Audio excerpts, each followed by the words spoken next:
A obesidade é uma doença crônica, grave e de difícil tratamento. Como tal, necessita de tratamentos efetivos, controle e supervisão por toda a vida. Infelizmente, o arsenal terapêutico para controle clínico medicamentoso conservador é extremamente pobre e ineficiente. Além de representar um grande problema por si só, a obesidade, principalmente nas suas formas mais graves, é responsável por inúmeras outras doenças que causam limitações e aumento no risco de morte. Entre elas destacam-se o diabetes tipo 2, a hipertensão arterial, o aumento do colesterol e triglicerídeos, a apneia do sono, artroses, além de diversos tipos de câncer. Além dessas enfermidades, que podem causar grande sofrimento físico, a obesidade também acarreta inúmeras limitações que roubam a qualidade de vida das pessoas. A cirurgia deve ser encarada como um dos passos rumo a uma vida mais plena e saudável. Está amplamente estudada e documentada no mundo todo como a forma mais segura e eficaz de tratar a obesidade severa.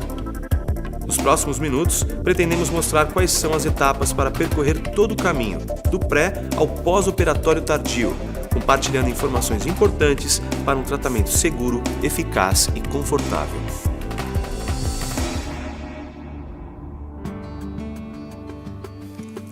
Oi, tudo bem? A Sociedade Brasileira de Cirurgia Bariátrica e Metabólica quer ajudar você a compreender melhor a cirurgia, desfazer os mitos existentes sobre ela e auxiliar na sua tomada de decisão. Nos próximos minutos eu vou falar sobre detalhes importantes e pontuais, mas esse vídeo não pretende substituir o diálogo com seu médico e sua equipe. Não deixe de esclarecer qualquer dúvida que ainda persista. Ele é qualificado para responder todas elas e poderá analisar o seu caso individualmente. Lembre sempre que a cirurgia é apenas o primeiro passo. A perda de peso é um trabalho contínuo, que envolve conscientização, vontade, participação ativa e, principalmente, mudança de hábitos de vida. É claro que, como em toda cirurgia, existem riscos, mas um preparo adequado e uma correta avaliação podem reduzir esses riscos e minimizar as consequências. Vamos lá? O primeiro passo é a realização dos exames e avaliações com diversos especialistas que irão verificar a sua condição clínica e geral. Cada paciente é avaliado de acordo com a sua idade, peso, hábitos alimentares, perfil psicológico, doenças associadas, expectativas e prioridades. Seu médico poderá determinar os mais adequados para você. Você também irá passar pela avaliação de uma equipe multidisciplinar. A ampla experiência acumulada nos últimos anos nos ensinou que o preparo e o acompanhamento depois da cirurgia têm impacto direto sobre os resultados a longo prazo e sobre a manutenção do peso atingido. A equipe multidisciplinar normalmente inclui um psicólogo ou psiquiatra, um nutricionista ou nutrólogo, um endocrinologista e um cardiologista. Distúrbios psicológicos que podem variar desde uma ansiedade leve até alterações graves devem ser detectados antes da cirurgia.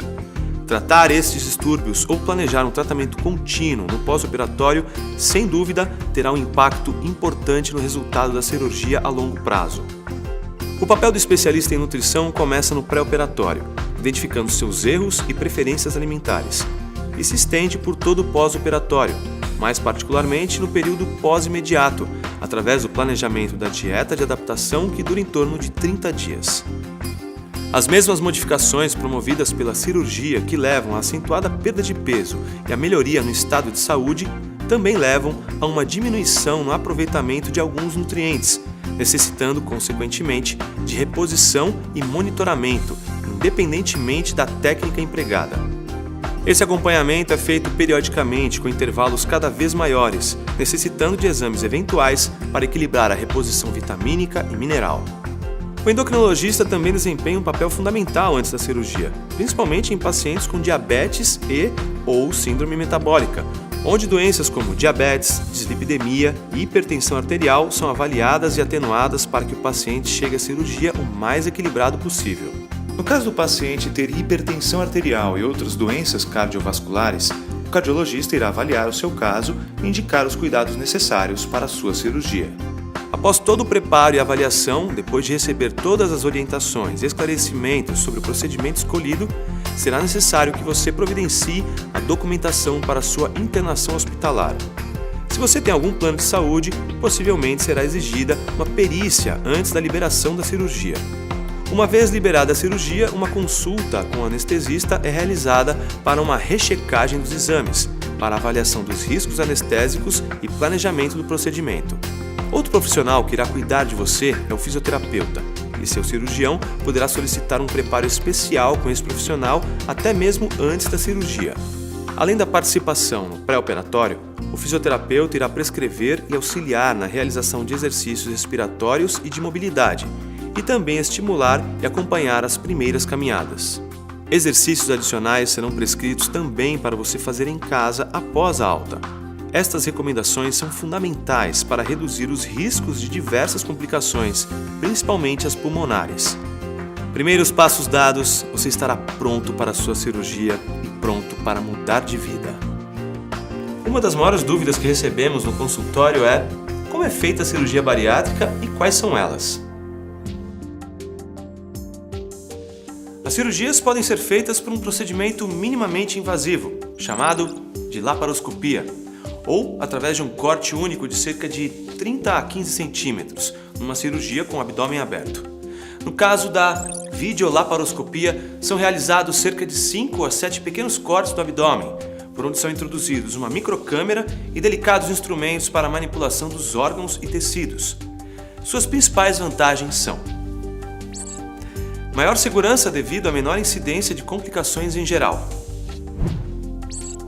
Menos dor e mais conforto, permitindo uma recuperação mais rápida e retorno precoce ao trabalho e às atividades diárias. Menor risco de desenvolver hérnia no corte cirúrgico.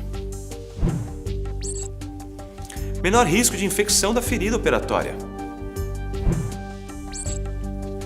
E melhor resultado estético por deixar menos cicatrizes. Apesar do procedimento por vídeo ser o mais comum, eventualmente uma cirurgia aberta pode ser necessária. As razões mais comuns para isso são basicamente duas. A primeira, cirurgias abdominais prévias ou fígados muito grandes devido à obesidade e à esteatose muito grave. E a segunda, intercorrências cirúrgicas e anatômicas que comprometam a perfeita identificação e manipulação dos órgãos. Quando isso ocorre por uma questão de segurança do paciente, um procedimento começado por videolaparoscopia pode ser convertido ou transformado numa cirurgia a céu aberto. Essa decisão é tomada pelo cirurgião no momento da cirurgia, mas sua ocorrência é extremamente rara. No Brasil são realizadas várias cirurgias, que são reconhecidas pelo Conselho Federal de Medicina, entre elas a banda gástrica ajustável, ou cirurgia do anel, e as derivações biliopancreáticas, conhecidas como cirurgia de Scopinaro e duodenal switch. Por se tratarem de cirurgias de exceção, vamos falar aqui das duas técnicas mais utilizadas no Brasil: o bypass gástrico e a gastrectomia vertical, que são realizadas rotineiramente no Brasil em grande quantidade. Então, vamos nos ater aqui a essas duas últimas. O bypass gástrico, também conhecida como cirurgia de Fob Capella, devido ao nome de alguns de seus idealizadores, é a cirurgia mais realizada no Brasil e a com maior número de pacientes já operados no mundo.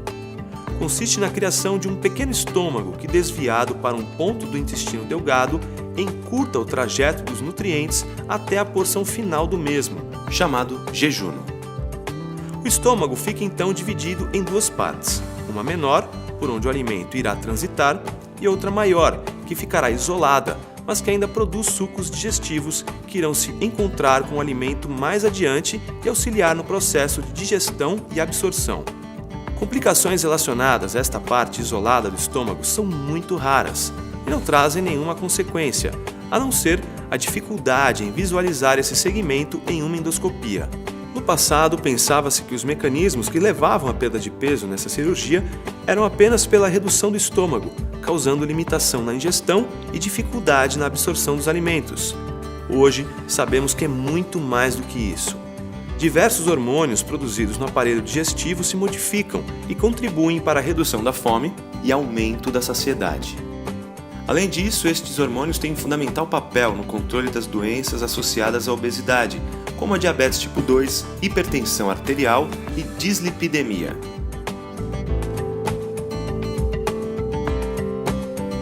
Outro procedimento muito utilizado no Brasil é a gastrectomia vertical, conhecida também como sleeve, que é um nome inglês para manga de camisa. Nessa técnica, é retirado cerca de 2/3 do estômago em seu eixo vertical, transformando-o em um tubo estreito por onde a comida vai passar. Esta cirurgia baseia-se no princípio da restrição do volume alimentar ingerido e na retirada de uma área do estômago que produz a grelina. Muitos estudos têm mostrado que os hormônios da saciedade também aumentam nessa operação. Esta cirurgia também apresenta suas vantagens. É um procedimento mais simples e mais rápido, com risco cirúrgico um pouco menor e com menos necessidade de suplementação vitamínica, sendo uma boa escolha para pacientes com anemia crônica ou osteoporose grave, por preservar a absorção da primeira porção do intestino. Entretanto, pessoas que têm doença do refluxo gastroesofágico importante, apresentando azia e queimor no estômago com frequência, deverão evitar esta cirurgia por ela ter um potencial de acentuar esses sintomas e piorar o refluxo. Ela também é menos potente no controle do diabetes mais grave e nos indivíduos muito obesos. Toda cirurgia pode apresentar riscos, inclusive de vida. Atualmente, o risco de uma fatalidade na cirurgia é quase o mesmo de uma cesariana ou de uma cirurgia de apêndice, em torno de 0,1%, ou um caso para cada 1.000 pessoas operadas. Problemas e complicações também não são comuns, podendo ocorrer em torno de 1 a 2% dos casos. Dentre elas, as que mais preocupam são a trombose venosa, que é o entupimento das veias, aumentando a chance de embolia pulmonar e outras alterações pulmonares. As fístulas, que é quando há um vazamento do conteúdo do estômago ou intestino pelas costuras e grampeamentos feitos na cirurgia. Os sangramentos e as hérnias e obstruções do intestino. A boa notícia é que a incidência dessas complicações é muito baixa, para não dizer raras. Além de adotarmos diversas medidas para preveni-las, dispomos de recursos para resolver quase todos os problemas. É claro que quando ocorrem, trazem angústia e inconvenientes, mas isso é um imponderável da medicina e do tratamento de doenças graves, como a obesidade. A colaboração do paciente é fundamental para o sucesso do procedimento. Fazer corretamente a fisioterapia, ficar ao máximo fora da cama, obedecer o jejum e a dieta prescrita ajuda a evitar várias complicações. Quando a cirurgia terminar, você acordará com o anestesista conversando com você. Assim que ele julgar possível, você irá para uma sala de recuperação anestésica e só será liberado para ir para o quarto quando preencher parâmetros de segurança pré-determinados. Como em qualquer cirurgia, o repouso por algumas horas vai ajudar seu corpo a eliminar os medicamentos anestésicos. Após esse tempo, é bom sentar-se na cama por alguns minutos para não ter o risco de sentir tontura ao se levantar. Posteriormente, você já poderá caminhar, ir ao banheiro e ficar sentado na poltrona do quarto. É importante não ficar o tempo todo na cama, ajudando a evitar complicações. Em alguns casos especiais, um dreno é deixado próximo à região das costuras, que deve funcionar como um sentinela para ver se tudo corre bem por lá. A decisão de deixar um dreno é do cirurgião e muitas vezes ocorre durante a cirurgia. Depois de uma semana, o dreno e seus pontos deverão ser retirados. Se você faz uso de medicamentos para hipertensão, diabetes, depressão ou para tratar qualquer outra doença, não deixe de falar com seu médico para que ele avalie e reprograme suas medicações. É comum pacientes hipertensos ou diabéticos melhorarem após a cirurgia ou até ficarem livres desses tratamentos. Logo após a cirurgia, você receberá medicamentos através do soro e de injeção subcutânea, que irão ajudar na recuperação e prevenir complicações. Mas dependendo da gravidade, isso pode demorar. Uma fisioterapeuta fará sessões de exercícios que te ajudarão em todo o processo para que a recuperação seja mais rápida. Após 2 ou 3 dias, você poderá ter alta e ir para casa. Uma vez em casa, o mais importante é seguir as orientações dadas pela equipe. Obedecer rigorosamente o volume e qualidade dos alimentos é essencial para seu pós-operatório ser tranquilo e evitar complicações. Obedeça a progressão prescrita de líquidos, pastosos e finalmente sólidos. Perigo! Ingerir uma quantidade maior de líquido ou algo pastoso ou sólido neste período pode comprometer seriamente as costuras, levando a complicações graves. Quando chegar a hora dos sólidos, lembre que a mastigação é fundamental para a evolução da dieta. mastigar bem e comer devagar evitará eventuais desconfortos. Depois de um mês da realização da cirurgia e da avaliação da nutricionista, você poderá evoluir a dieta verificando sua aceitação aos alimentos. A partir de agora começa a reeducação alimentar. Deixar de lado velhos hábitos e alimentos industrializados pode evitar que você volte a engordar. O plano alimentar foca no consumo de alimentos ricos em proteínas e carboidratos complexos. Carnes, ovos, leguminosas, frutas, verduras e legumes vão fazer parte dessa nova vida. Mais do que nunca, você precisa de muita qualidade no que ingere no seu dia a dia. Quando começar a emagrecer, seu organismo vai queimar também uma parte dos músculos, além da gordura. Então, aqui entra a atividade física para preservar sua massa magra e facilitar a eliminação da gordura, levando ao emagrecimento mais saudável. Com 30 dias da data da cirurgia, é hora de planejá-las. Este planejamento é muito importante para que não se lesione.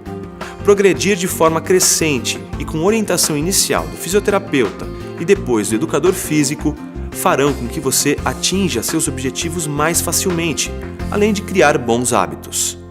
Nessa abordagem eu quis mostrar a você o passo a passo de uma cirurgia bariátrica, o antes, o durante e o depois do procedimento. Mas claro, toda a informação necessária você vai ter junto aos profissionais que darão apoio à sua decisão. O mais importante é pensar que a obesidade é uma doença grave e limitante e que a cirurgia é uma ferramenta que irá auxiliá-lo em uma grande guinada rumo a uma vida mais plena e saudável, com muito mais qualidade.